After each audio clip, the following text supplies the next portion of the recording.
I was looking for a microscope, but this is all I could find.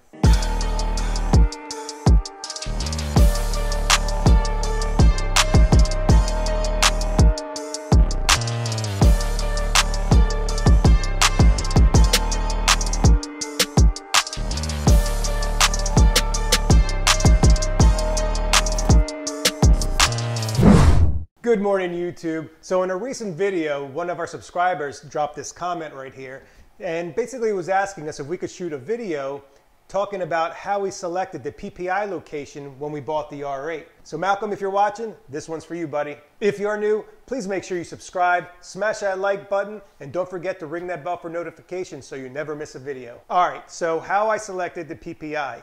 We'll talk about that in a second. All right, now before we get into PPIs, I just want to do a quick recap of what to do, kind of little steps before even thinking about going to PPI. Now, the first thing that I did is hit the forums. I like the R8 talk for the R8. I hit up some different members on there, saw some common issues just pop out right away. And the one big thing was the mag ride. They're known to fail. And to replace it with another new mag ride, if it is failing, it could cost $4,000 if you were to take it to Audi. You could fix it yourself if you were to get your mag ride suspension yourself and put it in yourself. You'd save yourself a few $1,000s. The cheapest route is to put coilovers on it. But with that, you're kind of taking away from the value of the car when you start modding and taking away what belongs on the car. So I would want to replace it with the original mag ride suspension instead of coilovers personally. You guys do what you want. So while researching some more stuff, other common issues from the years 2008 to 2010 is frame cracking. And a lot of people don't get that fixed unless their frame cracks, and they'll reinforce it. There's different videos out there that you could find on frame cracking out there. Some people were having AC issues. Some people were having wiring issues, a lot of wiring harness replacements, little simple stuff like struts that hold the frunk up, those failing, which that's easy, that's no big deal. Another thing is the emergency frunk release underneath the passenger side, under the dash, the wheel well area right there, the footwell. Right there, there's an emergency release if your fob's not working. So different people are having different issues, but the most common were mag ride, some wiring issues, which it's not a small problem. But it's something to look out for when you're going for PPI, and they check for that. And then, of course, the frame cracking. So I got a 2011, they're not common for that, and any other issues would come out in the PPI. So now to selecting the Ppi Place. Before I bought this one, I was looking at one in Chicago, and out there's a very reputable place called Fluid. Many people know this company. Pat, thank you for your recommendation for calling Fluid as well. Pat from Pat's Garage Online. He also recommended this, but even the forums, everybody out in Chicago were highly recommending Fluid. So if you guys are looking for any car in the Chicago area, any kind of sports car, supercar, whatever you want to name it, make sure you hit Fluid. Her name's Mary Ellen. She's a great lady, and they'll take care of you. So we didn't buy the one in Chicago. We found this one in Colorado, and I really couldn't find anything. This part of Colorado where this guy lived, it was like Booneyville. I mean, there was not much around there. And the Audi dealership was an hour and a half away. That's a long hike. So I did Google the different PPI places, and there was 3 of them. And what I did was I looked at the reviews people were leaving. I went to their website, checked their services, see how long they were in business. So I ended up calling 2 of them and talking with them, getting some more information about how long they've been doing it. Sent me a sample report as well. They were able to send me a sample report, and they weren't too far from each other. I think they were like 20 minutes away from each other. So I did end up selecting a place that was actually only 10 minutes away from the seller's house, and they were open on Sundays, which was even better because he took it on Sunday. They did it Monday. I went to the bank, got the money, overnighted him the check. He got it Tuesday, and Wednesday he was on the truck heading here. So when you're getting your PPI, like I said, when you reach out to them, no matter where it is, pull up Google, start searching places, look at your reviews, give them a call, check their website, and even ask for a sample report that they've done on a previous car, just so you can see what their report looks like. Then it comes down to price. So expect to pay anywhere from $200 to $400, depending where you're at. Those are the numbers that I have found out there. And if you want more testing, you know, it's going to cost more. Like if you want the clutch to be removed to check the clutch wear, you know, that's going to cost a lot more. There are mixed feelings out there on the clutch wear report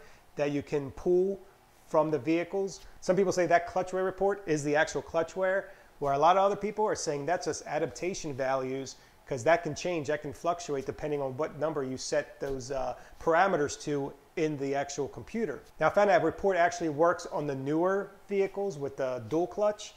I don't know what it is, but a lot of people out there saying that that report on anything that's pre-2014 is worthless. It's not giving you actual clutch wear, and the only way to actually do it is to pull the clutch and actually do it like that, and that's not cheap. The techs at the PPI location I selected, they drove the car, they did their form of testing, how to test the clutch. They said there was no signs of slippage, that the car was running great, and the only thing it needed was a new set of rear tires. They recommended new rotors and pads down the road. It didn't, you know, fail it or anything like that. They didn't fail Maryland inspection either when I took the Maryland inspection, but we're going to do that anyway. They're close. And the only other issue was an oil change. So we'll do that as well. And then after you get the PPI done, it's keep your fingers crossed and pray to God that nothing goes wrong. But you did everything you could. You looked at the forums, you found out what the common issues were, you got your PPI, you know what issues are on the car, hopefully there's none, but you know what to expect, you know what maintenance needs to be done, and you can judge your offer at that point. And then at that point, hopefully you guys get the best price and the car that you've been looking for. So if you guys have any questions at all, be sure to drop them in the comments below, and I'll be sure to answer them the best that I can. And if you're buying from out of state, trust me, I know how it feels. It's tough, it's stressful, and it's scary, because this is your first time buying one, and buying one out of state, just like I did, I was scary, especially at this price point. Let alone buying a car at all, even driving down to the dealership down the street. You know, it can be stressful and nerve-wracking. So buying one out of state that you don't get to touch, and if you could fly out there and take a look at it, if it's that far, you could at least take a look at it. I don't recommend driving it back, but I wouldn't put all those miles back. I wasn't going to fly out there to Colorado and drive it back here. It's too many miles, and if there are any hidden issues that the PPI didn't pick up, you don't want to run into those issues driving back that distance. I didn't fly out there. I looked at pictures. The owner actually called me with FaceTime. We did a FaceTime. He took it out for me. He did a whole tour of the car. He popped the hood, showed me the engine, showed me inside. It was basically like I was there. It was a virtual tour. Oh yeah, it's getting toasty in here now. So now the only issue I did find with the car after we already received it was a cosmetic thing, but let me show you what I'm talking about. So right here, as it was backing down, I was like, what the hell is that? We're gonna get that taken care of. We've tried a few different methods to get it fixed, but I just don't wanna make the problem even worse. So we called the professionals in. He's a mobile painter. He touches up some stuff. He's done some work for AutoWorks, and they praise his work. So he's coming over to the house, which is awesome. I have the heater working. It's a nice warm almost 70 degrees. It's 68.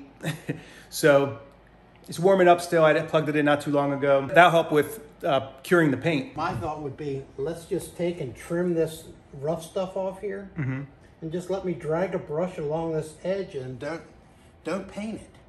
Don't paint it? Yeah. I mean, factory paint lasts forever. You know, they've got multi-million-dollar paint booths and all that stuff to make a nice finish. I'm going to blend this up here, so this is going to be repainted, and it won't, even though I'm going to do a good job, it's not going to last forever. And now, most of the work I do for dealerships, I've been doing this since '92, and I can count the number of comebacks on two hands. So let me try that. Okay. And see what you think. And then we'll see what we can do. How about once it cures, how long after can I maybe ceramic coat it? That make it last probably longer. Oh yeah, yeah. I mean, like any paint finish, you want to wait a couple of weeks before you put any wax on it. Yeah, before. And ceramic coat is less porous than wax, so I would wait a little bit longer than that. But yeah, I mean, it's not like this is going to be driven every day anyway. Right. So wait a few weeks before, I was going to do a paint correction before putting a buffer on it or anything like that. Okay. Yeah, wait a few weeks. Let me go after this with a Yeah, exactly. work your magic. Yeah, with the Alpha cutter and see what we can do. All right, guys, we got Doug here from the Paint Medic. He's a mobile paint man. What do you call it? Yeah. Mobile paint repair. We do bumpers and minor paint chips, flaws. stuff yeah. like that. Yes. See, I use a product called Dr. Color Chip, which I like because I don't know if you've ever heard of it. I have heard of it. It works. I mean, like these spots here, all the rock chips and stuff. I'm going to because you just put it on and then you wipe it with your finger Right. and you just build it up. Okay. So I'm gonna give it a try unless you want to fix it. Now, if you've got a product that you like, most of the time customers don't have the patience to do it like that. Right. I've seen other customers use that, and no dig against Dr. Color Chip, but a lot of times some of them are hocus pocus unless you're really patient and want to do the process completely. Yep, you have to follow the process, definitely. I used it on the BMW and it worked great. So All right. My glasses before I do surgery. Look at this. This is nice. Nice setup. I learned a long time ago that you can't go to a customer's place to do automotive appearance and not look good. So, I mean, there's a lot of guys out there that do what I do, and their equipment just looks terrible.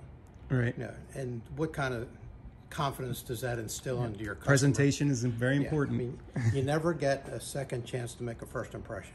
That's true. Yep, you're correct. Bumperpaintrepair.com. I'll put a link in the description below as well. Yes. Do you have any social media? Facebook, Instagram? I have a Facebook page.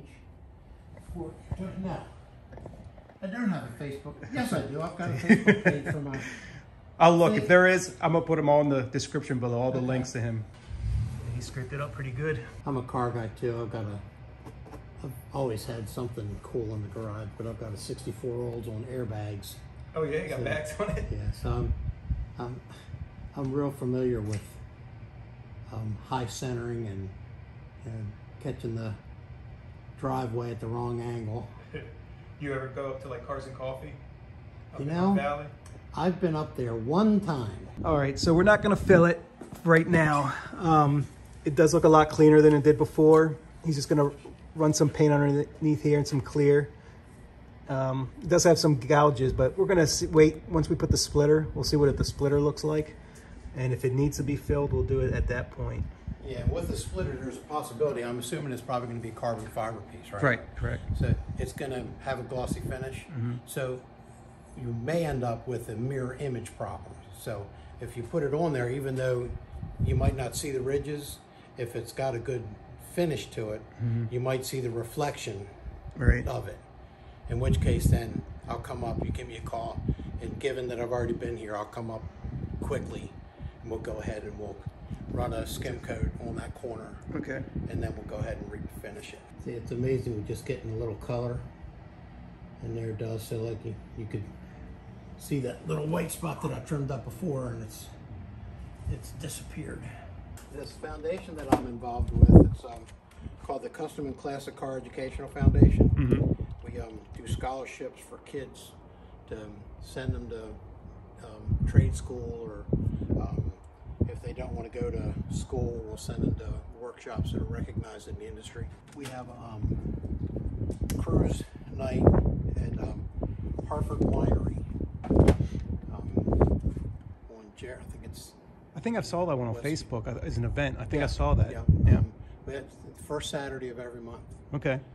Great. The winery is awesome. The setting is really cool. Oh yeah. Yeah. But they hook us up. They take care of us. So yeah, come on up there. Definitely. Yeah, we did our first Toys for Tots run. A rally we did. Oh, did you? Yeah, it was I don't know how many cars we have. I think it was like 30 or 40 cars. Oh, nice. So we rallied from one location, went over to the Toys for Tots drop off here at the mall. Right. They rented out that Sears building since Sears isn't there any longer. It was a good turnout for our first one. We're gonna do it every year. Yeah, that looks so much better. Oh, it's not bugging me anymore. I had custom plates on my other car, and now they're not even doing it anymore because of COVID. Because I was gonna get custom plates on this. Really? Yeah, they stopped it. No kidding. Yeah, temporarily, but they stopped I can't get custom plates. My wife just bought a 05 T-Bird, one of the anniversary editions. And I've been trying to figure out some kind of vanity plate to get her. And I guess I have some extra time to think about it. He just showed me his truck, what he did to it. Well, his van, sorry. But look, he blacked this out and blacked it out over here. So it looks like one big window, like it flows. Looks good. He did the fenders, the wheel wells here. This bump out, he painted them red. Looks good. Hit him up if you need any paint work. He's saving some money. He didn't bondo it and like I thought we were gonna do right now. So we'll wait, like we said, but it looks so much better. That's his wife's Mustang. That's not, what year is that? That's a 67. She just sold that. It lives down in Pasadena now. This is what she bought. She bought herself a that's the 05 T-Bird anniversary edition. Yeah, they call it the Cashmere edition. Apparently they only built like 700 of them or 1,000 of them. So you don't see that color very much. A YouTuber, he bought his mom one, Chris Fix. I don't know if you've ever heard of him. He does a lot of automotive repair, DIY stuff on all kinds of cars, and he surprised his mom with one of them. This is their dragster. That's yours? Yeah. Oh wow. It's called the Freaky Tiki. The Freaky Tiki. Where's that at? This we took it up in New Jersey. I was at a car show, an indoor car show. Well, outdoor car show. It's called Dead Man's Curve Wild Hot Rod Weekend. But they have, it's Mahwah, New Jersey is where it was. Okay. And it's funny, you're going across, I can't even remember the name of the route, but you're driving across this road and all of a sudden this huge hotel just springs up out of the woods. And apparently there used to be a GM plant there. So they sold the property and Marriott built a hotel there. So they have there, and they have, I want to say like 1,000, 1,500 cars, thousands of people, just thousands. And look at that, and it is on air. Wow. Yeah, that looks nice. It's a 64 Dynamic 88. You did all the work yourself? Put the bags on? A buddy of mine, Ron's Rods, he did the majority of the work with the airbags. Okay. Just because he has tools and equipment that I don't have. All right. But yeah, that's most of the minor things that a backyard guy can do, I did. What a great dude. He was in the cars. He showed me some of his cars. You saw him as well. Great guy, super nice and super honest. He didn't try to oversell me something that I might not have been happy with. He didn't do any of the Bondo work that I thought we were going to do right underneath. Just a tiny bit of Bondo. So he trimmed it up, touched it up with some paint, color matched it, clear coated it. And we're going to just stick with that for right now. Once we get the splitter, we'll see how it looks. We'll butt it up against it. And if it needs it at that point, then we'll address it then. Make sure you check him out, and I'll put all his information down below. So Malcolm, I hope I was able to fill your requests in your comment. If you have any questions, feel free to drop them below. Hope you all enjoyed this video. If you did, please make sure you smash that like button, subscribe if you're new, and I will see you in the next video.